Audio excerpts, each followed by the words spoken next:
നിങ്ങൾ ഈ ദുനിയാവിൻ്റെ പളപളപ്പും ഇവിടുത്തെ സ്ഥാനമാനങ്ങളും അധികാരങ്ങളും ബഹുമതികളും നിങ്ങൾ ചെയ്തുകൊണ്ടിരിക്കുന്ന പ്രവർത്തനങ്ങളുടെ ഒരു സുഖവും ഒക്കെ നിങ്ങളിങ്ങനെ മനസ്സിലിങ്ങനെ ആനന്ദമാകുന്നുണ്ടോ? പരസ്പരം പെരുമ നടിക്കുന്നുണ്ടോ? പൊങ്ങച്ചം കാണിക്കുന്നുണ്ടോ? അതൊക്കെ നിങ്ങളുടെ ഹത്താ സുർത്തുമുൽ മഖാബിർ, അതൊക്കെ വെറും ഖബർ വരെയുള്ളൂ. 6 അടി മണ്ണിൽ ഖബറിനകത്ത് കൊണ്ടുപോയി വെക്കുന്നത് വരെ നിങ്ങൾക്ക് ഈ ഞെളിപ്പുണ്ടാവൂ. അത് മനുഷ്യൻ നന്നായി പഠിക്കണം. അതുകൊണ്ട് നബി സല്ലല്ലാഹു അലൈഹി വസല്ലമ മരണത്തെക്കുറിച്ച് ഓർത്ത് കരഞ്ഞിട്ടുണ്ട്.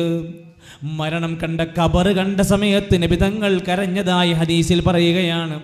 ബറാ ഇബ്നു ആസിബ് റളിയല്ലാഹു അൻഹു ഉദ്ധരിക്കുന്ന ഒരു ഹദീസ്, ഞങ്ങൾ ഒരിക്കൽ നബി സല്ലല്ലാഹു അലൈഹി വസല്ലമ തങ്ങളുടെ ജനാസയുടെ കൂടെ ഞങ്ങളും നബിയും ഒരുമിച്ച് പോവുകയാണ്. ഫജലസ അലാ ഷഫീരിൽ ഖബരി, അങ്ങനെ നബി തങ്ങൾ ആ ഖബറിൻ്റെ ഓരത്തങ്ങിയിരുന്നു. പണി കഴിഞ്ഞിട്ടില്ല, ഇറക്കി വെക്കാനായിട്ടില്ല. ഫബകാ ഹത്താ ബല്ലത്തറാ, ആ ജനാസയുടെ ഖബറിൻ്റെ ചാരത്തിരുന്നു കൊണ്ട് നബി തങ്ങൾ പൊട്ടിക്കരഞ്ഞുപോയി. അവിടുത്തെ മണ്ണ് പോലും നനയാൻ മാത്രം കുതിർന്ന കണ്ണീരുമായി കരഞ്ഞു. എന്നിട്ട് പറഞ്ഞു നബി തങ്ങളെ, യാ ഇഖ്വാനി, എൻ്റെ സഹോദരന്മാരെ, ലിമിസ്ലി ഹാദാ ഫാഇദ്ദൂ, ഇതുപോലെ ഒരു ദിവസം വരാനുണ്ടെന്ന് ഓർത്തുകൊണ്ട് മരണത്തിൻ്റെ മുമ്പ് നിങ്ങൾ നന്നായി തയ്യാറാക്കി വെച്ചോളൂ. ഖബറിൻ്റെ അടുത്ത് വന്നിട്ട് നിങ്ങളൊക്കെ യാസീനോദി ദുആ ചെയ്താലേ സ്വീകരിക്കൊള്ളൂ എന്നല്ല വസിയത്ത്. എല്ലാവരും ഖബറിൻ്റെ ചാരത്തിരുന്ന് പറയാ, മരണത്തിന് മുമ്പ് തയ്യാറായിക്കോളൂ. ഒരു നല്ല ഉപദേശം അതാണ്. അവിടെ നിന്ന് പ്രാർത്ഥിക്കാൻ പറഞ്ഞു. ധാരാളക്കണക്കിന് നിർദ്ദേശങ്ങൾ പറഞ്ഞിട്ടുണ്ട്, നമുക്ക് സംസാരിക്കാനുണ്ട്. അതുപോലെ തന്നെയാ നബി സല്ലല്ലാഹു അലൈഹി വസല്ലം നമ്മളോട് പറഞ്ഞിരിക്കുന്നു, ഖബറിനകത്ത് കൊണ്ടുപോയി വെച്ച് കഴിഞ്ഞാൽ ചോദ്യങ്ങളുണ്ട്. മർ റബ്ബുക്, ആരാ നിന്റെ റബ്ബ് എന്ന ചോദ്യമുണ്ട്. ഫയഖൂലു അല്ലാഹ്, മുഅ്മിനായ സത്യവിശ്വാസിയായ ഈമാനുള്ള തൗഹീദുള്ള മനുഷ്യൻ പറയും, എൻ്റെ റബ്ബാണ്, അള്ളയാണ്. വമാ ദീനുക, നിന്റെ ദീനേതാന്ന ചോദ്യമുണ്ട്. ഫയഖൂൽ, അവൻ മറുപടി പറയും, അൽ ഇസ്ലാം, ഇസ്ലാമാണ് എൻ്റെ ദീന്. ഫയുഖാലു മൻ നബിയുക, ആരാ നിന്റെ നബി എന്ന ചോദ്യമുണ്ട്, മറുപടിയുണ്ട്. മൻ നബിയുകയുടെ മറുപടി ഫയഖൂലു മുഹമ്മദുൻ സല്ലല്ലാഹു അലൈഹി വസല്ലം, മറുപടി പറയും. ആ മറുപടി പറഞ്ഞു കഴിഞ്ഞാൽ ഫയുഫ്സിഹുല്ലാഹു ഫീ ഖബ്രിഹി വയറാ മൻസിലഹു മിനൽ ജന്നതി, അവനെ ഖബറങ്ങ് വിശാലമാക്കി കൊടുക്കും. സ്വർഗത്തിൻ്റെ സ്ഥാനം അവനക്ക്, നീ എവിടെയാ സ്വർഗത്തിൽ ഉണ്ടാവുക എന്നുള്ളത് ആ ഖബറിൽ വെച്ച് കാണിച്ചു കൊടുക്കും. വയുഖഅദുൽ കാഫിറു ഫീ ഖബ്രിഹി, ഇതേ ചോദ്യങ്ങളൊക്കെ ഇരുത്തിക്കൊണ്ട് കാഫിറിനോട് ചോദിച്ചാൽ അവൻ്റെ മറുപടി ഹാ ഹാ ലാ അദ്രി, ഇതൊന്നും എനിക്കറിയില്ല. മൻ നബിയുക എന്ന ചോദ്യം അബൂജഹലിനോട് ചോദിച്ചാൽ അബൂജഹൽ പറയും, ലാ അദ്രി, എനിക്കറിയില്ല. അബൂലഹബിനോട് ചോദിച്ചാൽ അബൂലഹബിൻ്റെ മറുപടി എനിക്കറിയില്ല. കാരണം വിശ്വാസല കണ്ടാ പോരാ, അറിഞ്ഞാ പോരാ, പേര് പറഞ്ഞാ പോരാ, അംഗീകരിക്കാൻ കൃത്യമായി ഉൾക്കൊള്ളാൻ കഴിയണമെന്ന അർത്ഥം. അങ്ങനെയായാൽ ഫയദീഖു അലൈഹി ഖബ്റുഹു, ആ കാഫിറിൻ്റെ ഖബറങ്ങ് ഇടുങ്ങിയതാക്കി മാറ്റും.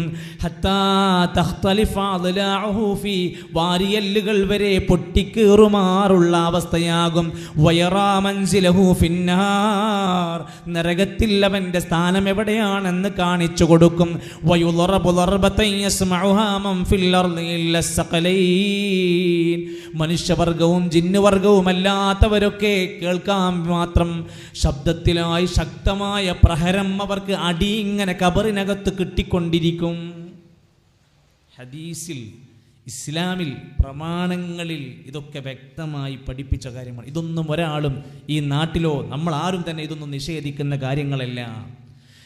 എന്നാൽ നബി സല്ലല്ലാഹു അലൈഹി വസല്ലം നമ്മളെ പഠിപ്പിക്കുന്ന ചില സന്ദർഭത്തിലെ ഉപദേശങ്ങളിൽ കാണാൻ സാധിക്കും, ഒരു മനുഷ്യനങ്ങ് മരിച്ചാൽ ശ്രദ്ധിക്കേണ്ട പല കാര്യങ്ങളുണ്ട്.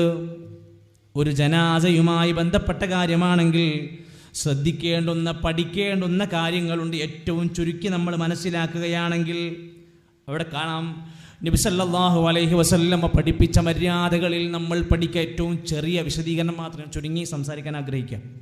തഗ്സീലൽ മയ്യിത്തുൽ മുസ്ലിമ, മുസ്ലിമായ ഒരാൾ മരിച്ചു കഴിഞ്ഞാൽ അവരെ കുളിപ്പിക്കാനുള്ള കാര്യങ്ങൾ ചെയ്യണം. അതിനു മുമ്പ് ആ ശരീരത്തിലെ മറ്റു വസ്ത്രങ്ങളൊക്കെ ഊരി മാറ്റുകയാണ്. അവൻ്റെ വാച്ച്, അവൻ്റെ ഫോണ്, അവൻ്റെ ഡ്രസ്സൊക്കെ നീ മാറ്റുകയാണ്. അതൊന്നും ഇനി ആവശ്യമില്ല. അവൻ്റെ ജോലി വേറെ ആൾ ഏറ്റെടുക്കും. പ്രിയപ്പെട്ട ഭാര്യമാരെ, ഉമ്മമാരെ, നമ്മുടെ മക്കളെ വേറെ ആൾ നോക്കും. പ്രിയപ്പെട്ട ഉപ്പമാരെ, നമ്മുടെ കാര്യങ്ങളൊക്കെ വേറെ ആളുകൾ നോക്കും. ജോലിക്ക് വേറെ ആളെ പോസ്റ്റ് ചെയ്യും. നമ്മൾ വേറെ ഒരു ലോകത്തേക്ക് എത്തുക. ഇനി എല്ലാ കാര്യങ്ങളും വേറെ ഒരാൾ ചെയ്തു തരണം. അയാളെ കണ്ണുകൾ മൂടണം, കൈകാലുകൾ നേരെ വെക്കണം, എന്നിട്ട് വെള്ള വസ്ത്രം കൊണ്ട് മൂടണം. എത്രയും വേഗത്തിൽ മയ്യത്ത് കുളിപ്പിക്കാനുള്ള ശ്രമങ്ങൾ ആരംഭിക്കണം. യാസീനോത്തല്ല ആരംഭിക്കേണ്ടത്, എത്രയും പെട്ടെന്ന് മയ്യത്ത് കുളിപ്പിക്കാനുള്ള ശ്രമത്തിലേക്ക് നമ്മൾ പോകണം. അവിടേക്ക് വരുന്നുണ്ട് കേട്ടോ. ഞാൻ ആദ്യം ചില സുന്നത്തുകൾ അങ്ങ് പരിചയപ്പെടുത്തി പോവാം. തഗ്സീലൽ മയ്യിത്തി, മയ്യത്തിനെ വൃത്തിയായി മയ്യത്തിൻ്റെ കുളിപ്പിക്കുന്ന കർമ്മത്തിലേക്ക് പോകണം. വതക്ഫീനഹു, മയ്യത്തിനെ കഫൻ ചുറ്റണം. വസ്സലാത്തു അലൈഹി, മയ്യത്തിനു വേണ്ടി നമസ്കരിക്കണം. വഹംലുഹു, മയ്യത്തിനെ ചുമന്ന് കൊണ്ടുപോകണം. വദഫനുഹു, മയ്യത്തിനെ മറവ് ചെയ്യണം. ഏറ്റവും പ്രധാനപ്പെട്ട ബാധ്യത ഇതാണ്. ഏറ്റവും പ്രധാനമായിട്ട് ചെയ്യേണ്ടതാണ്. ഇനി നമ്മുടെ നാട്ടിലെ സിസ്റ്റം വെച്ച് ആലോചിച്ച് നോക്കിയാൽ, മയ്യത്ത് നമസ്കാരത്തിൻ്റെ, മയ്യത്തിന് കുളിപ്പിക്കുന്ന രംഗം വരെ എടുത്ത് നോക്കിയാൽ, മരിച്ചു എന്നറിഞ്ഞാൽ മതി അനാചാരങ്ങൾ, ദീനിലില്ലാത്തത് എന്തൊക്കെ അവിടെ ചെയ്യാൻ പറ്റുമോ അവിടെ ചില ആളുകൾ അങ്ങ് വരും. അതുവരെ രോഗിയായാൽ തിരിഞ്ഞു നോക്കാത്തവർ, സുഖമില്ലെന്നറിഞ്ഞപ്പോൾ ഒന്ന് സിയാറത്തിന് വരാത്തവർ, മരിച്ചു എന്നറിഞ്ഞാൽ ഓടിക്കൂടി പിന്നെ അവിടുത്തെ കാര്യസ്ഥൻ്റെ റോള് പിന്നെ ആ കാരണവരുടെ കയ്യിലേക്കും. മൂപ്പരങ്ങ് തീരുമാനിക്കും പറഞ്ഞ് എന്തൊക്കെ ചടങ്ങ് വേണം, എന്തൊക്കെ വേണ്ട. ദീനൊന്നും അറിയില്ല. ഒരു സ്ഥലത്ത് ഒരു ജനാസ കുളിപ്പിക്കുക, ആ നാട്ടിൽ ആർക്കും ജനാസ കുളിപ്പിക്കാൻ അറിയുന്നില്ല. അങ്ങനെ ഒരു സന്ദർഭത്തിൽ അവിടേക്ക് അറിയുന്ന ഒരാൾ കയറി വരികയാണ്, നമ്മുടെ ഒരു മൗലവി കയറി വരിക. അപ്പോൾ പറഞ്ഞു, ഈ നാട്ടിൽ ഇദ്ദേഹമാണ് മയ്യത്ത് കുളിപ്പിക്കലുള്ളത്. നിങ്ങൾക്കറിയോ? നിങ്ങൾക്കറിയാം, എന്നാൽ ഞാനും കൂടെ നിങ്ങളെ കൂടെ സഹായിക്കാം. ശരി, ആയിക്കോട്ടെ എന്ന് പറഞ്ഞ് രണ്ടാളും കൂടെ മയ്യത്ത് കുളിപ്പിക്കേണ്ട കാര്യങ്ങളൊക്കെ ചെയ്തു. സംഭവമൊക്കെ വൃത്തിയായി കഴിഞ്ഞതിന് ശേഷം ആ നാട്ടിലെ സ്ഥിരമായി മയ്യത്ത് കുളിപ്പിക്കുന്ന അദ്ദേഹത്തോട് നിങ്ങൾ ഇങ്ങനെയാണോ കുളിപ്പിക്കല്? ഞാനിങ്ങനൊന്നുമല്ല കുളിപ്പിക്കലേ. പിന്നെ നിങ്ങളെങ്ങനെ കുളിപ്പിക്കലേ? ഞാൻ ഇങ്ങനെ അറിയണ മാതിരിയൊക്കെ ഇങ്ങനെ ചെയ്യലാണ്. മൗലവി ഇത് ഹദീസിൻ്റെ അടിസ്ഥാനത്തിൽ ഇസ്ലാമിൻ്റെ നന്മകളൊക്കെ മനസ്സിലാക്കിയിട്ടാണ് ചെയ്തത്. ഞാൻ ഇങ്ങനൊന്നും അല്ല. ഇയാളാണ് ആ നാട്ടിലത്തെ എല്ലാ മയ്യത്തും കുളിപ്പിക്കും. ലാസ്റ്റ് ഇയാളോട് ചോദിച്ചു, നിങ്ങളിത് എവിടുന്നാണ് പഠിച്ചത് എന്ന് ചോദിച്ചു. അദ്ദേഹം പറഞ്ഞു, ഞാനൊരു സ്ഥലത്ത് ചെന്നപ്പോൾ ആ നാട്ടിൽ ആർക്കും ഇത് അറിയില്ല എന്ന് പറഞ്ഞു. ഞാനൊരു ധൈര്യത്തിന് പറഞ്ഞു, ഞാൻ ചെയ്തോളാം, എനിക്ക് കുറച്ചൊക്കെ അറിയാമെന്ന് പറഞ്ഞു. ഞാനങ്ങോട്ട് ചെയ്യാൻ തുടങ്ങി. പിന്നെ ആര് മരിച്ചാലും എന്നെ വിളിക്കുകയാണ്. പിന്നെ ഞാൻ മയ്യത്ത് കുളിപ്പിക്കുന്ന ആളായി മാറി. പഠിച്ചിട്ടില്ല, അറിയൊന്നുമില്ല, മുപ്പനോട് ചെയ്യും. ഇദ്ദേഹത്തിന് ചെയ്ത് കണ്ട് ആ കാഴ്ച കണ്ടപ്പോഴാണ് മനസ്സിലായത്, ഇങ്ങനെയാണ് കുളിപ്പിക്കേണ്ടതില്ലേ. ഇനിയിപ്പോൾ ഒരാളിങ്ങനെ വിഷയം ഉണ്ടായെന്ന് വിചാരിക്കുക, ഇനി ഒരാളിങ്ങനെ തിരുത്തി പറഞ്ഞു കൊടുത്താൽ എന്താ കണ്ടത്? എത്രയും കാലമായിട്ട് ഇപ്പോൾ ചെയ്ത ഒരാളാണ്, ഇയൊക്കെ എപ്പോഴും കയറി വന്നിട്ട് ഞങ്ങൾ ചോദ്യം ചെയ്യാം? ഒന്നുമില്ല. അദ്ദേഹം പഠിച്ചില്ലെങ്കിൽ എന്ത് ചെയ്യാം? മനസ്സിലായി. ഇനി നമ്മുടെ നാട്ടിൽ കാണാൻ എല്ലാ മയ്യത്തിനെയും കുളിപ്പിക്കുന്ന സമയത്ത് നല്ല തിളപ്പിച്ചാറിയ വെള്ളം കൊണ്ടാണ് കുളിപ്പിക്കുക. അങ്ങനെ ഒരു പ്രത്യേക സുന്നത്തൊന്നും പഠിപ്പിച്ചിട്ടില്ല. സാധാരണ എങ്ങനെയാണോ കുളിക്കാൻ വേണ്ടി നമ്മളൊക്കെ ഉപയോഗിക്കുന്ന ആ വെള്ളം ഉണ്ടല്ലോ, പച്ച വെള്ളം, അതുകൊണ്ടാണ് കുളിപ്പിക്കുന്നത്. മാത്രമല്ല, ചില മയ്യത്തുകളുടെ ശരീരത്തിൽ നിന്ന് ബ്ലഡ് വരും. അവരുടെ ശരീരത്തിൽ വീണ്ടും നമ്മൾ ചൂടുവെള്ളം കൊണ്ട് കുളിപ്പിച്ചാൽ ബ്ലീഡിങ് വർദ്ധിക്കും. ഇതൊന്നും ആളുകളോട് പറഞ്ഞാൽ തിരിയില്ല. ചുടുവെള്ളത്തിലല്ലാതെ കുളിപ്പിച്ചാൽ ശരിയാകൂല എന്ന് തീരുമാനിക്കുന്ന ആൾക്കാർ. ചില ആൾക്കാർ വന്നിട്ട് ചില വല്യന്മാർ കാരണം മൂപ്പര് ജീവിച്ചിരിക്കുമ്പോൾ തന്നെ ചുടുവെള്ളത്തിലാണ് കുളിക്കലുള്ളത്, മരിച്ചാലും അങ്ങനെ മതി. ഇതൊക്കെ അറിയുന്നു. സാധാരണ പച്ചവെള്ളത്തിൽ കർപ്പൂരം ചേർത്ത് സുഖമായിട്ട് കുളിപ്പിക്കാൻ അറിയാവുന്ന ഒരാളുണ്ടെങ്കിൽ സുഖമാണ്. അപ്പോൾ ഇത്രയും കാര്യങ്ങളൊന്ന് ശ്രദ്ധിക്കുക. വേറെ ചില ആൾക്കാർ കുഴൽക്കിണറിൽ വെള്ളം എടുക്കൂല. അതെന്ത്? ജനാസ കുളിപ്പിക്കാനാണ്. എന്നിട്ട് ദൂരത്തുള്ള കിണർ പോയിട്ട് 10 ആൾക്കാർ കൂടി ലോഡൊക്കെ ചുമന്നിട്ട് എന്തിനാണ് കിണറിലെ വെള്ളം മാത്രമേ പറ്റുള്ളൂ. ഇങ്ങനെ കുറേ തെറ്റിദ്ധാരണകൾ നിറഞ്ഞ വിഷയങ്ങളൊക്കെയുണ്ട്. അതൊക്കെ ഒന്ന് നമ്മളൊന്ന് പഠിച്ചാൽ നമുക്ക് മനസ്സിലാക്കാൻ. ഇതൊന്നും നമ്മുടെ നാട്ടിൽ ആരും പഠിപ്പിച്ചു തരില്ല. നമ്മൾ മജ്ലിസുന്നൂറും മഹദറത്തുൽ മദരിയയും ഖുതുബിയ്യത്തും ഹദ്ദാദും റാത്തീബും മങ്കൂസും എന്തൊക്കെ പാടി പറഞ്ഞ് നടക്കാൻ പറ്റുമോ അതിങ്ങനെ പാടി നടക്കുക. ആർക്കും ഒന്നും തിരിയരുത്. വെള്ളിയാഴ്ച വരെ, ഇന്ന് വെള്ളിയാഴ്ചയാണ്, ഇന്ന് ഖുതുബക്ക് അറബിയിൽ ഖുതുബ നടക്കുന്ന നമ്മുടെ പള്ളികളിൽ പോയിട്ട് നിങ്ങൾക്ക് മനസ്സിലായ ഒരു സെന്റൻസ് പറയൂ എന്ന് പറഞ്ഞാൽ ആർക്കാ നാട്ടിലെ സാധാരണക്കാർക്ക് പറയാൻ പറ്റുക?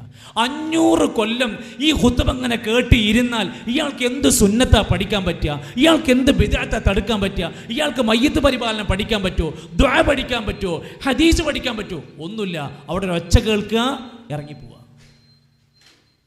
റസൂൽ സല്ലല്ലാഹു അലൈഹി വസല്ലമന്റെ കാലഘട്ടത്തിലെ 23 കൊല്ലത്തെ ഖുതുബ ഒരൊറ്റ സെന്റൻസ് പോലും തൻ്റെ മുമ്പിലിരിക്കുന്ന ആളുകൾക്ക് മനസ്സിലാവാത്ത ഖുതുബ പറഞ്ഞിട്ടില്ല.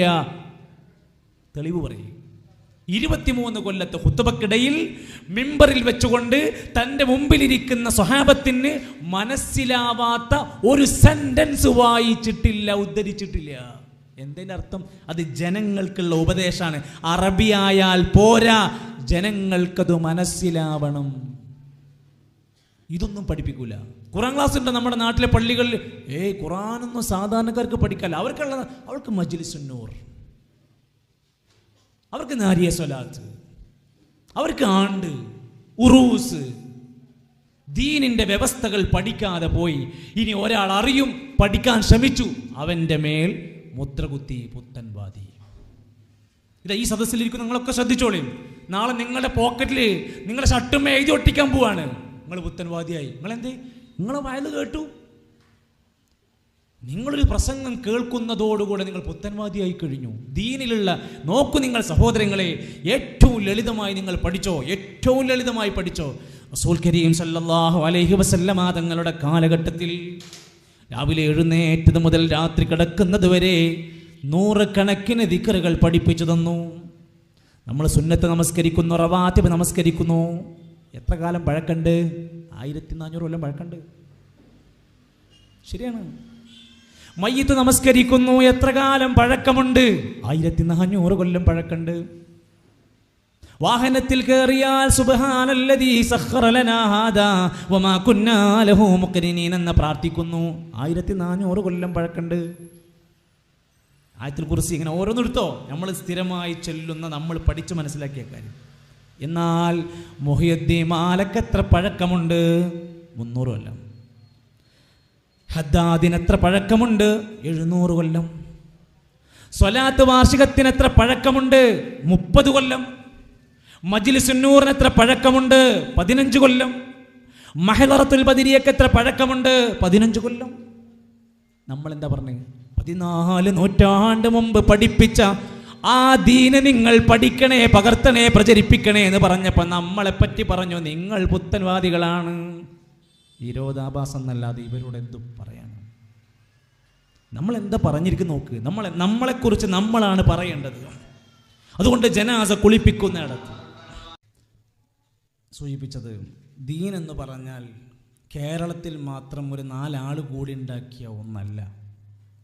ദീനിൻ്റെ തുടക്കവും ദീനിൻ്റെ ഒടുക്കവും ആ പ്രവാചകൻ സല്ലല്ലാഹു അലൈഹി വസല്ലം പഠിപ്പിച്ചല്ലോ.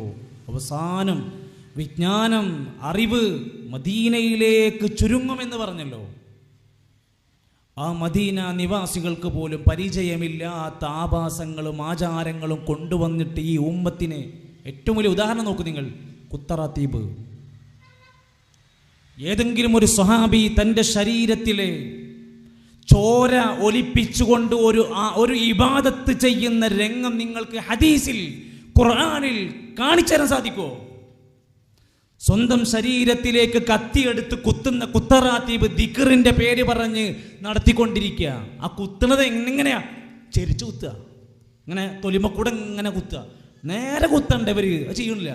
2 കൂടെ പോയിന്റ് കൂടെ കയറണ്ടേ? ചെയ്യൂല. ഇത് നാടകമാണ്. ഈ കുത്തറാത്തീബ് ചെയ്യാത്ത ഒരാളാണ്.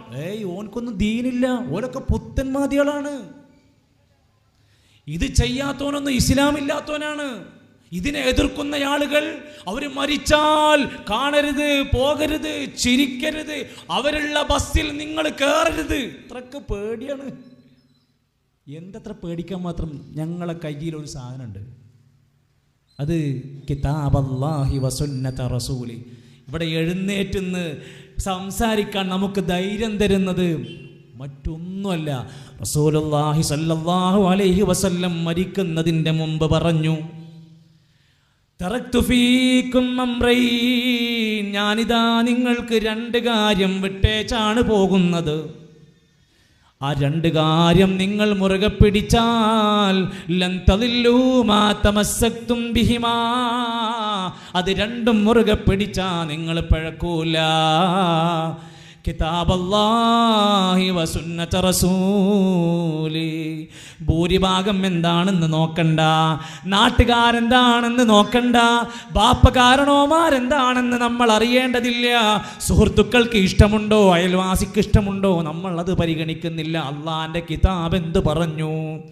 വറസൂലിഹി സല്ലല്ലാഹു അലൈഹി വസല്ലം, നമ്മുടെ മുത്ത് ഹബീബ് റസൂൽ കരീം സല്ലല്ലാഹു അലൈഹി വസല്ലം ദീനിൽ പഠിപ്പിച്ചതെന്താ, അതങ്ങ് ചെയ്യും.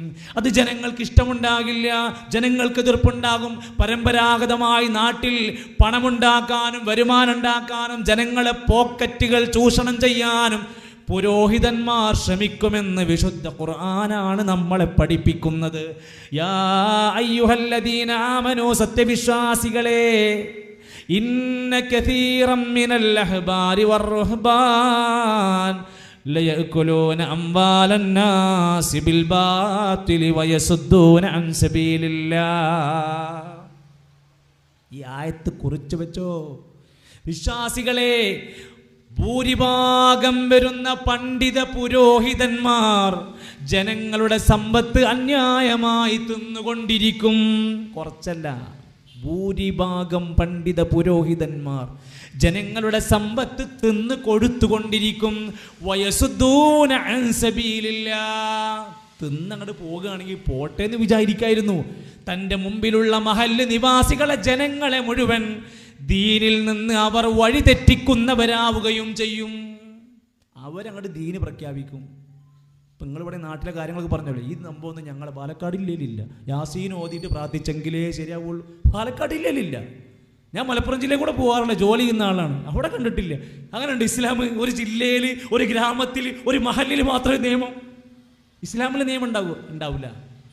അപ്പം നമ്മളൊക്കെ പഠിക്കേണ്ടത് ആ പിഴക്കൂല എന്ന് പറഞ്ഞില്ലേ, കിതാബിലുണ്ടോ, അള്ളാഹിൻ്റെ ഖുർആനിലുണ്ടോ ഇങ്ങനെ സംഭവം ഉണ്ടോ, ഹദീസിലുണ്ടോ അങ്ങനെ സംഭവം? ആർക്കും ചോദിക്കാം, ഏത് സാധാരണക്കാരനും ചോദിക്കാം. നമ്മൾ വരിസംഖ്യ കൊടുത്ത്, നമ്മൾ ഭക്ഷണം കൊടുത്ത്, നമ്മൾ സ്നേഹിക്കുന്ന ആദരിക്കുന്ന നമ്മുടെ ഖതീബുമാരോട് ഇതിൻ്റെ ഹദീസ് എന്താ, ഇതിൻ്റെ ആയത്തൊന്ന് പറഞ്ഞു തരുമോ, എന്ത് ചോദിക്കാൻ പ്രശ്നം? വലാ യഖാഫൂന ലൗമത ലായിം, ഒരാക്ഷേപകന്റെ ആക്ഷേപം നിങ്ങൾ പേടിക്കരുത്. നമ്മളോട് പറഞ്ഞേ, നിങ്ങൾ നാട്ടിൽ ജീവിക്കുക. റസൂൽ കരീം സല്ലല്ലാഹു അലൈഹി വസല്ലം പറഞ്ഞു, ഞാൻ മരിച്ചു കഴിഞ്ഞാൽ എൻ്റെ ഉമ്മത്തിൽ ഒരുപാട് അഭിപ്രായ വ്യത്യാസങ്ങളുണ്ടാകും. ഇവിടെ ചില ആൾക്കാരൊക്കെ ഇങ്ങനെ സ്വപ്നം കണ്ടിരിക്കുക, ഇവിടെ മുസ്ലിങ്ങളൊക്കെ ഒറ്റക്കെട്ടായി, ലോക മുസ്ലിങ്ങളൊക്കെ ഇങ്ങനെ ഒറ്റക്കെട്ടായി ഇങ്ങനെ വരും. നബി സല്ലല്ലാഹു അലൈഹി വസല്ലം പറഞ്ഞു, എൻ്റെ ഉമ്മത്ത് 73 വിഭാഗമായി പിളർന്നുകൊണ്ടിരിക്കും.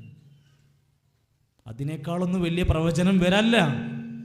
എന്നിട്ട് പറഞ്ഞു, എന്ന് വിചാരിച്ച് നിങ്ങൾ ഇങ്ങനെ അന്തം വിട്ടിരിക്കണ്ട. അതിൽ ഒരു വിഭാഗം സത്യത്തിൻ്റെ വക്താക്കളാണ്, ബാക്കി മുഴുവൻ നാശത്തിലാണ്. ആ സത്യത്തിൻ്റെ വിഭാഗത്തിൻ്റെ അടയാളം എന്താ അറിയോ?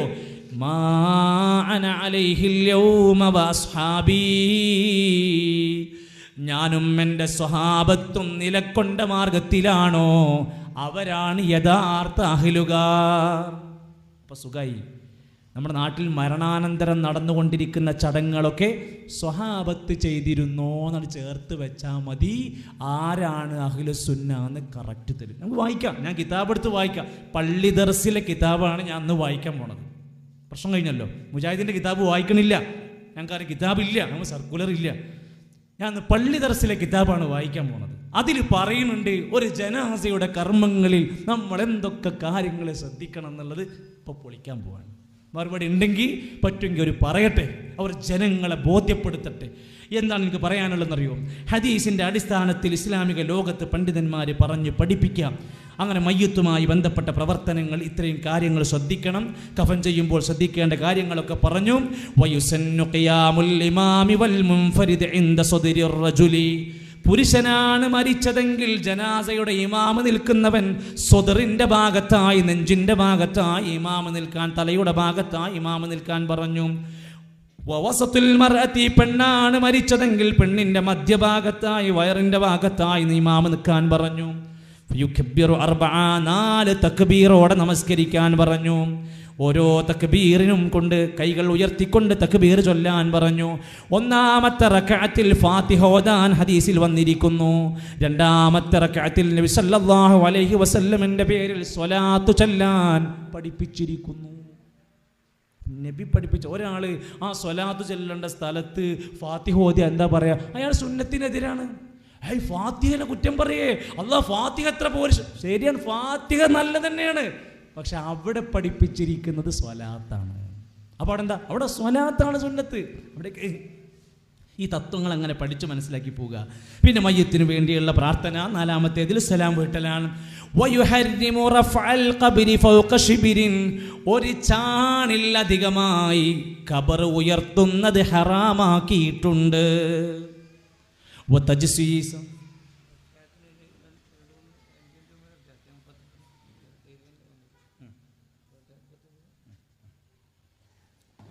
ചില കാര്യങ്ങൾ ഹറാമാണ്. ഒരു ചാണിലധികം ഖബർ ഉയർത്തൽ, ഖബർ കുമ്മായമിടൽ, ഖബർ ചുംബിക്കൽ, ഖബറിന്റെ അടുത്ത് പുകക്കൽ, വൽ കിതാബ ഖബറുമ്മ എഴുതൽ, അവൽ ജുലൂസ ഖബറുമ്മ പോയി ഇരിക്കൽ, അവൽ മശ്യാലൈ ഖബറുമ്മലൂടെ നടക്കൽ, ഇതൊക്കെ പാടില്ലാത്ത കാര്യമാണ്. ഖബറിൽ വെളിച്ചം, ഖബറിന്റെ മുമ്പിൽ വെളിച്ചം കെട്ടിത്തൂക്കൽ, വെളിച്ചമിട്ട് കൊടുക്കൽ പാടില്ലാത്തതാണ്. ഖബറിനെ തവാഫ് ചെയ്യൽ ഹറാമാക്കിയതാണ്. ഖബറിന്റെ പേര് പറഞ്ഞ് പള്ളി ഉണ്ടാക്കൽ ഹറാമാക്കിയതാണ്. ഒരു ഖബറുണ്ട്, ആ ഖബറിന്റെ ഉയർത്തുന്നിട്ട് അവിടെ പള്ളി ഉണ്ടാക്കുക. അല്ലെങ്കിൽ മസ്ജിദിൻ, പള്ളിക്ക് അകത്ത് മറവ് ചെയ്യലും പാടില്ലാത്ത കാര്യമാണ്. ഹദീസിൽ ഇങ്ങനെ വന്ന വാക്കണിപ്പി പറഞ്ഞത്.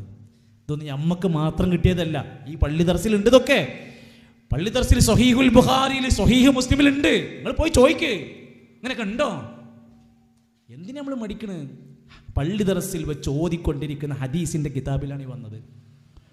വലൈസ ഫീ അൽഫാദി തഅസിയതി ഹജ്റിൻ വമിൻഹാ അൻ യഖൂലുൽ മുഅസ്സി. ഒരു ജനാസയുടെ കർമ്മങ്ങളെല്ലാം കഴിഞ്ഞു പോയാൽ അവിടെ വെച്ചുകൊണ്ട് നമ്മൾ ആ കുടുംബത്തിന് സമാധാനം ലഭിക്കുന്ന പ്രവർത്തനങ്ങൾ ചെയ്യണം, ആശ്വസിപ്പിക്കണം, സമാധാനിപ്പിക്കണം, മയ്യത്തിന് വേണ്ടി പ്രാർത്ഥിക്കണം, കുടുംബത്തിന് വേണ്ടി പ്രാർത്ഥിക്കണം. നമ്മൾ അവിടെ പോയിരുന്നിട്ട് 10-20 യാസീനും പിന്നെ കുറേ ഇലാ ഹദറത്ത് റിഫായി, ഇലാ ഹദറത്ത് മുഹിയുദ്ദീൻ, കുറേ എന്തൊക്കെയോ ചൊല്ലി പറയണു, ബാക്കിയുള്ളവരൊക്കെ ആമീൻ പറയണു. വെറും ആമീൻ പറച്ചിലുള്ളൂ, എന്താ പറയണമെന്നും അറിയില്ല. എന്നാൽ നമ്മൾ അവർക്ക് വേണ്ടി ഹദീസിൽ പറഞ്ഞ പോലെ പ്രാർത്ഥനയൊക്കെ ചൊല്ലി മയ്യത്തിൻ്റെ കുടുംബാംഗങ്ങളെ സമാധാനിപ്പിച്ച് പോന്നു. അപ്പോൾ പറയും, നിങ്ങൾക്ക് മൂന്നില്ല, നിങ്ങൾക്ക് ദിക്റില്ല, നിങ്ങൾക്ക് പ്രാർത്ഥന ഇല്ല. ഓക്കെ, നമ്മളിങ്ങനെ നാട്ടിനെ കാണിക്കണം, ഞങ്ങൾക്ക് ഇതൊക്കെ ഉണ്ട് എന്ന് ഇങ്ങനെ തെളിയിച്ചു കൊടുക്കണം.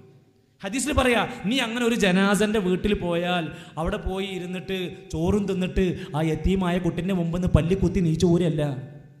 വിധവയായ സാധു ആ പെണ്ണ് അവിടെ ഇരിക്കുകയാണ്, അവിടെ ഇരുന്നിട്ട് നീ ഇങ്ങനെ ഭക്ഷണം കഴിച്ച് പോവല്ല. ആ കുടുംബത്തിൻ്റെ അവസ്ഥ മനസ്സിലാക്കിയിട്ട്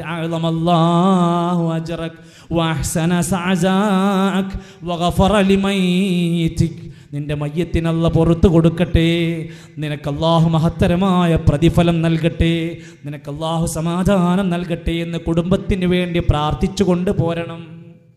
പ്രാർത്ഥനല്ലേ? ഹദീസിൽ വന്ന പ്രാർത്ഥന ഉണ്ട്. ഈ പ്രാർത്ഥന നമ്മുടെ ഏതെങ്കിലും മഹല്ലിലെ ഖുത്ബയിൽ പറഞ്ഞു തരുമോ? പറഞ്ഞു തരൂല. ഇത് പഠിപ്പിച്ചു കൊടുക്കുന്ന ക്ലാസ് ഉണ്ടോ? ഇല്ല. അവിടെ നമുക്ക് 5 റുപ്യൻ്റെ കോഴിമുട്ട 500 റുപ്യക്ക് ലേലം ചെയ്യുന്ന പരിപാടിയുള്ളൂ.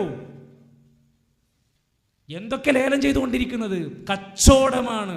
നബി കരീം സല്ലല്ലാഹു അലൈഹി വസല്ലം എന്ന പുണ്യമാക്കപ്പെട്ട ശറഫാക്കപ്പെട്ട ആ പ്രവാചകരുടെ പേര് പറഞ്ഞ് ഒരു മുടി കൊണ്ടുവന്ന് ആ മുടിയിട്ട വെള്ളത്തിന് 25,000 രൂപക്ക് കച്ചവടം ചെയ്യാൻ ശ്രമിച്ചത് പിടിച്ചു നമ്മൾ. നബിന്റെ പേരും പറഞ്ഞിട്ട് കച്ചവടമാണ് ഇവിടെ. സംസം വെള്ളം പോലും ആ സർക്കാർ അടക്കമുള്ളവർ സൗജന്യമായി കൊടുക്കുമ്പോൾ ഈ ബോംബെക്കാരൻ്റെ മുടിയുടെ വെള്ളം വിറ്റുവരെ ലോക മുസ്ലിമീങ്ങളുടെ പണം കൊഴിയാൻ വേണ്ടി ശ്രമിക്കുക. ഇത് ലോകത്ത് നടന്നുകൊണ്ടിരിക്കുക. അവിടെയാണ് നമ്മൾ പഠിക്കേണ്ടത്. ദീനിൽ എന്താ പറഞ്ഞിരിക്കുന്നത്? ദീനിൽ എന്താ പറഞ്ഞിരിക്കുന്നത്? വഖാല ശാഫിഈ റഹ്മത്തുള്ളാഹി അലൈഹി. ആരാ? നമ്മളൊക്കെ ഷാഫി ഇമാമിന്റെ ആൾക്കാരല്ലേ? ശരി. ഷാഫി ഇമാം പറയുന്നു, യക്റഹുൽ ജുലൂസു ലിത്തഅസിയ. ഒരു വീട്ടിൽ എല്ലാവരും കൂടെ ഇങ്ങനെ ഒരുമിച്ചിരിക്കുകയാണ്, തഅസിയത്തിന് വേണ്ടി ഒരുമിച്ച് കൂടുന്നത് വെറുക്കപ്പെട്ടിരിക്കുന്നു. എല്ലാവരും കൂടി ഒരു വീട്ടിൽ എന്തിനാ വന്നിരിക്കുന്നത്? തഅസിയത്താണ്. ഇന്ന് 3 ആണ്, 7 ആണ്, 14 ആണ് എന്നിട്ട് ഇങ്ങനെ വന്നിരിക്കുക. ويكره الجلوس للتعزية وهو اجتماع أهل الميت في بيت ليقصدهم من أراد التعزية. കുടുംബത്തിനെ സമാധാനിപ്പിക്കാൻ വേണ്ടി വരുന്ന ആൾക്കാർ എല്ലാവരും കൂടെ വന്നിട്ട് അവിടെ വന്ന് ഇങ്ങനെ ഇരുന്ന് എന്ത് സമാധാനം കൊടുക്കുക അവർ? ആള് കൂടിയാൽ പിന്നെ വീട്ടുകാർക്കുള്ള ബുദ്ധിമുട്ട്, ഭക്ഷണം തികയോ, പപ്പടം കിട്ടിയോ, അച്ചമ്പർ കിട്ടിയോ, ബിരിയാണി തികയില്ലേ, ചിക്കൻ കിട്ടിയില്ലേ, ഇതല്ലല്ലാതെ ഓർക്ക് എന്ത് സമാധാനം അവിടെ ഉണ്ട്? മരണപ്പെട്ട കുടുംബാംഗങ്ങളെ, നിങ്ങളുടെ പ്രധാനപ്പെട്ട പ്രവർത്തനങ്ങൾ, ജോലി ഉണ്ടെങ്കിൽ നിങ്ങൾ ജോലിക്ക് പോകണം. സ്ത്രീകളാവട്ടെ പുരുഷന്മാരാവട്ടെ മാസങ്ങളോളം ദിവസങ്ങളോളം ആ വീട്ടിൽ തഅസിയത്താണെന്ന് പറഞ്ഞ് ഇരുന്നു കൊണ്ടിരിക്കരുത്. ഷാഫി ഇമാമിന്റെ ഖൗലാണ്. ഒരു ജനാസയുടെ മരണം നടന്ന് കഴിയുന്ന വീട്ടുകാർക്ക് ഭക്ഷണം ഉണ്ടാക്കി കൊടുക്കൽ സുന്നത്താണ്. കേട്ടോളിട്ടോ, ഫിഖിന്റെ മസലയാണ്. മരണപ്പെട്ട വീട്ടിൽ പോയിട്ട് നമ്മളെല്ലാവരും കൂടി വാരിത്തിന്ന് പോരല്ല, ആ വീട്ടുകാർക്ക് അങ്ങോട്ട് ഭക്ഷണം എത്തിച്ചു കൊടുത്തിട്ട് അവരുടെ സമാധാനപരമായി കഴിക്കാൻ പ്രേരിപ്പിക്കുക.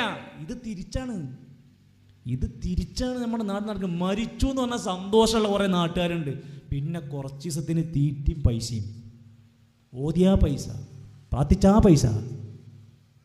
എന്തൊരവസ്ഥ ആലോചിച്ചു നിങ്ങൾ. ജഅഫർ ബിൻ അബീ ത്വാലിബ് റളിയല്ലാഹു അൻഹുവിന്റെ മരണം നടന്നു. ഇപ്പൊ തുടങ്ങിയതൊന്നല്ലല്ലോ മരണം. ജഅഫർ റളിയല്ലാഹു അൻഹുവിന്റെ മരണം നടന്നു. ജനാസ മറവ് ചെയ്തു കഴിഞ്ഞു. നബി തങ്ങൾ സ്വഹാബത്തിനോട് പറഞ്ഞു, ഇസ്നഉ ലിആലി ജഅഫർ അത്ത്ആം. വരി, നമുക്ക് മയ്യത്തിന്റെ വീട്ടിൽ പോയി ഭക്ഷണം കഴിക്കാന്നല്ല പറഞ്ഞ്. ജഅഫറിന്റെ വീട്ടുകാർക്ക് നിങ്ങൾ ഭക്ഷണം ഉണ്ടാക്കി കൊടുക്കണം. അവർ അതിൻ്റെ മൂഡിലാവൂല, അവർ ഭക്ഷണം അന്വേഷിക്കൂല. നിങ്ങൾ അവരെ അത് പറഞ്ഞ് പ്രോത്സാഹിപ്പിച്ച് ഭക്ഷിപ്പിക്കാൻ ശ്രമിക്കണം. ഈ ശ്രമമാണ് ഹദീസിൽ വന്ന തഅസിയത്തിൻ്റെ രൂപം എന്നാണ് പറഞ്ഞിരിക്കുന്നത്. അതല്ലാതെ വയുക്റഹുൽ അക്ലു മിൻ തുആമിഹിം, അവരുണ്ടാക്കുന്ന ഭക്ഷണത്തിൽ നിന്ന് നമ്മൾ നാട്ടുകാരെല്ലാവരും ഇവിടെ പോയി തിന്നുന്നത് വെറുക്കപ്പെട്ട കാര്യമാണ്. ഔ സനഅ തുആമിൽ ലിമൻ യജ്തമിഉ ഇൻദഹും, അല്ലെങ്കിൽ അവിടെ എങ്ങനെ എല്ലാവരും ആളുകൂടി ഭക്ഷണം, ഒരു കല്യാണ വീട് പോലെ പന്തലിട്ട് ചെമ്പും കസേരയും ടേബിളും കൊടുന്ന് ഒരാഘോഷ പറമ്പാക്കി മാറ്റുന്നത് വെറുക്കപ്പെട്ട കാര്യമാണ്. എൻ്റെ വാക്കൽ നേരത്തെ തുടങ്ങി വെച്ച ജനാസയോടനുബന്ധിച്ച് ഇസ്ലാമിക കർമ്മശാസ്ത്ര രംഗത്ത് വന്ന പ്രാമാണികമായ ചില വിഷയങ്ങളാണ് നമ്മൾ സംസാരിച്ചത്. ഇനി ഇസ്ലാമിക അധ്യാപനത്തിൻ്റെ പഠനത്തിൽ നമുക്ക് കാണാം, ഒരു മുസ്ലിമായ മനുഷ്യൻ മരണപ്പെട്ട് ഇത്രയും കാര്യങ്ങളൊക്കെ കഴിഞ്ഞ് അവരെ കൊണ്ടുപോയി മറവ് ചെയ്തതോടുകൂടെ തീരുന്നില്ല. നമ്മൾ ഇടയ്ക്ക് ഖബർ സന്ദർശിക്കാൻ വേണ്ടി നബി സല്ലല്ലാഹു അലൈഹി വസല്ലം പറഞ്ഞു, യുസന്നു സിയാറത്തു ഖബ്രിൻ മുസ്ലിമിൻ ബിലാ സഫരിൻ. മുസ്ലിമിൻ്റെ ഖബർ സന്ദർശിക്കൽ സുന്നത്തായ കാര്യമാണ്. ആ സുന്നത്തായ കാര്യം നമ്മൾ ഒരിക്കലും നിഷേധിക്കുന്നില്ല. ഖബർ സന്ദർശിക്കണമെന്നത് ഹദീസാണ്. സൂറുൽ ഖുബൂർ ഫഇന്നഹാ തുദക്കിറുകുമുൽ മൗതാ വതുദക്കിറുകുമുൽ ആഖിറ.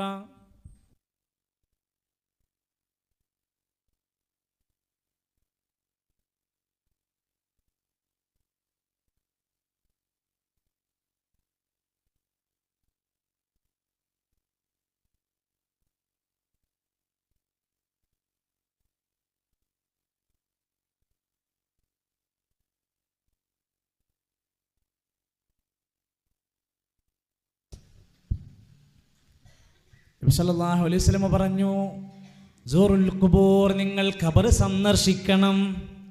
എന്തിനാണ്? ഫഇന്നഹാ തുദക്കിറുകുമുൽ മൗതാ, അത് നിങ്ങൾക്ക് മരണത്തെക്കുറിച്ച് ആലോചിക്കാനും ചിന്തിക്കാനും ഓർമ്മപ്പെടുത്താനുമാണ്. വതുദക്കിറുകുമുൽ ആഖിറ, നിങ്ങളെ പരലോകം ഓർമ്മപ്പെടുത്തുന്ന കാര്യമാണ് ഖബർ സന്ദർശനം. നമ്മളൊക്കെ അത് ചെയ്യുന്നവരാണ്, നമ്മളത് പറയുന്നവരും ചെയ്യുന്നവരും ചെയ്യിപ്പിക്കുന്നവരുമാണ്. പക്ഷേ നമ്മൾ ഏതെങ്കിലും ഖബർ സിയാറത്തിൻ്റെ പേര് പറഞ്ഞുകൊണ്ട് ചന്ദനക്കുടം ഉറൂസ് നമുക്കില്ല, ഖബർ ഉത്സവങ്ങളില്ല, ആനയും അമ്പാരിയും ബലൂണും ജിലേബിയും കച്ചവടം നടത്തുന്ന പണി ഞമ്മക്കില്ല. അതേപോലെ നടക്കുന്ന ഖബറുകൾ ഉത്സവ പറമ്പാക്കി മാറ്റുന്ന പണി നമുക്കില്ല. അപ്പൊ ഇവർ പറയും, കണ്ടോ നിങ്ങൾക്ക് ഖബർ സിയാറത്തില്ല. ഒക്കെ പ്രശ്നം അവിടെയാണ്. ഉള്ളത് ഉണ്ടെന്ന് പറയാ. എന്നാൽ ഖബറുമായി ബന്ധപ്പെട്ട ദുരാചാരങ്ങൾ ഒരിക്കലും ഇസ്ലാം അംഗീകരിക്കുന്നില്ല. ഖബർസ്ഥാനിലേക്ക് കയറി ചൊല്ലുന്ന സമയത്ത് പറയാൻ വേണ്ടി ദുആ പറഞ്ഞല്ലോ, അസ്സലാമു അലൈക്കും ദാറ ഖൗമിൻ മുഅ്മിനീൻ ഔ അഹ്ലുദ് ദിയാരി മിനൽ മുഅ്മിനീന വ ഇന്നാ ഇൻഷാ അല്ലാഹു ബിക്കും ലലാഹിഖൂൻ യർഹമില്ലാഹുൽ മുസ്തഖ്ദിമീന മിന്നാ വൽ മുസ്തഖിരീൻ നസ്അലുല്ലാഹ ലനാ വലക്കുമുൽ ആഫിയ അല്ലാഹുമ്മ ലാ തുഹ്രിംനാ അജ്റഹും വലാ തഫ്തിന്നാ ബഅദഹും വഗ്ഫിർ ലനാ വലഹും. ഏറ്റവും ചുരുങ്ങിയത് അസ്സലാമു അലൈക്കും ദാറ ഖൗമിൽ മുഅ്മിനീൻ എന്ന പ്രാർത്ഥന ഖബർസ്ഥാനിലേക്ക് പ്രവേശിക്കുമ്പോഴുള്ള പ്രാർത്ഥനയാണ്. അവിടെ ചെന്ന് ഖിബ്ലക്ക് അഭിസംബോധന ചെയ്തുകൊണ്ട് മയ്യത്തിന് വേണ്ടിയിട്ട് മുഅ്മിനീങ്ങൾക്ക് വേണ്ടി പ്രാർത്ഥിക്കണമെന്ന് ഹദീസിൽ വന്നതാണ്. ചെയ്യുന്നവരാണ്, നമ്മൾ ചൊല്ലേണ്ടവരാണ്. എന്നാൽ ഖബറുടെ സന്ദർശനത്തിൻ്റെ പേര് പറഞ്ഞ് അജ്മീർ, നാഗൂർ, മുത്തുപേട്ട കടന്ന് കറങ്ങി നടന്ന്, ആണും പെണ്ണും ചിലപ്പോൾ ഭർത്താവില്ല ഭാര്യയില്ല, ഇങ്ങനെ കറങ്ങി നടന്ന് ഓരോ സ്ഥലത്തും ചെന്ന് പൈസ ഇട്ടുകൊടുത്ത് അവിടെ അദ്ദേഹം പറയുന്ന ചില ദിക്റുകളും പ്രാർത്ഥനകളും ചൊല്ലി ഓരോ സ്ഥലത്തും കാണിക്ക വെക്കാൻ, ചിലയിടത്ത് എണ്ണ, ചിലയിടത്ത് ചന്ദനത്തിരി, ചിലയിടത്ത് പച്ചത്തുണി, ഈ ആദി ഖബർ ഒരു കച്ചവടച്ചരക്കാക്കി മാറ്റുന്നതിന് ഇസ്ലാമിൽ രേഖയില്ല എന്ന് നിങ്ങൾ പറഞ്ഞു നോക്ക്. അപ്പം ജനങ്ങൾ പറയും നിങ്ങൾക്ക് ഖബർ സിയാറത്തില്ല. ഇനി ഞാൻ അതിൻ്റെ വിഷയത്തിലേക്ക് വരിക. ഈ സംഭവമൊക്കെ ഈ നാട്ടിൽ ഇങ്ങനെയൊക്കെ നടന്നുകൊണ്ടിരിക്കുമ്പം ഇസ്ലാമിക ലോകത്തെ അറിയപ്പെടുന്ന പണ്ഡിതന്മാർ പറയാണ്, നിങ്ങൾ ഈ കാര്യത്തിൽ എന്ത് ചെയ്യണം? അല്ലാഹുവിൻ്റെ ഖുർആൻ പറഞ്ഞു, വഇൻ തനാസഅതും ഫീ ശൈഇൻ ഫറുദ്ദൂഹു ഇലല്ലാഹി വറസൂൽ, നിങ്ങൾക്കിടയിൽ എന്തെങ്കിലും വിഷയത്തിൽ അഭിപ്രായ വ്യത്യാസങ്ങൾ വന്നാൽ നിങ്ങൾ അല്ലാഹുവിലേക്ക് മടക്കണം, റസൂലിലേക്ക് ആ വിഷയം മടക്കണം. എന്ത് അഭിപ്രായ വ്യത്യാസം മുസ്ലിമീങ്ങൾക്കിടയിൽ വന്നോ അതിനെ നമ്മൾ വിലയിരുത്തേണ്ടത് ഖുർആനിലേക്ക് മടക്കി നോക്കണം, ഹദീസിലേക്കൊന്ന് മടക്കി നോക്കണം, ഇജ്മാഇലേക്ക് ഖിയാസിലേക്ക് ചേർത്ത് നോക്കിയിട്ട് ഇതിലൊക്കെ എന്താ പറയുന്നത്, ഇതിലെന്താണ് ഇസ്ലാമിൻ്റെ നിയമം എന്ന് പഠിച്ചാൽ മതി. നോക്കൂ, നിങ്ങളൊരു ജനാസ എങ്ങനെ മരിച്ചു കഴിക്കുന്നു, എല്ലാവരും അതാ സിയാറത്ത് ചെയ്യാൻ വരികയാണ്. രോഗിയാകുമ്പോഴാണ് ഒരാളെ സിയാറത്ത് ചെയ്യേണ്ടത്. മയ്യത്തിനെ സന്ദർശിക്കുന്ന കുറ്റമൊന്നുമല്ല, പക്ഷെ സുന്നത്ത് രോഗിയെ സന്ദർശിക്കൽ സുന്നത്താണ്. ജനാസയെ കാണുന്നതും സുന്നത്താക്കപ്പെട്ട കാര്യം തന്നെയാണ്. അതിൽ പ്രത്യേകം പറയുന്നുണ്ട്, നിങ്ങളൊരു മയ്യത്തിൻ്റെ അടുത്ത്, രോഗിൻ്റെ അടുത്ത് സന്ദർശിക്കുമ്പോൾ ഫഖൂലൂ ഖൈറാ, നല്ലത് മാത്രമേ പറയാൻ പാടുള്ളൂ. ഫഇന്നൽ മലായികത തുഅമ്മിനൂന അലാ മാ തഖൂലൂൻ, നിങ്ങൾ പറയുന്നതിനൊക്കെ മലായികത്തുകൾ ആമീൻ പറയുന്നുണ്ട്. രോഗിൻ്റെ അടുത്ത് പോയിട്ട് അനാവശ്യ വർത്താനങ്ങൾ പറയാൻ പോകരുത്, നാട്ടുവർത്താനം പറയാൻ പോകരുത്. ഒരു മയ്യത്തിൻ്റെ അടുത്ത് അനാവശ്യ സംസാരങ്ങൾ ഉണ്ടാവരുത്. അവിടെ രാഷ്ട്രീയമല്ല, അവിടെ ഉമ്മൻചാണ്ടിൻ്റെ മരണമല്ല, അവിടെ നാട്ടിലത്തെ കലാപം, ഇതൊന്നും അവിടെ ചർച്ചല്ല. അവിടെ നല്ല കാര്യങ്ങളും മയ്യത്തിന് വേണ്ടിയുള്ള പ്രാർത്ഥനയാണ് ഉണ്ടാവേണ്ടത്.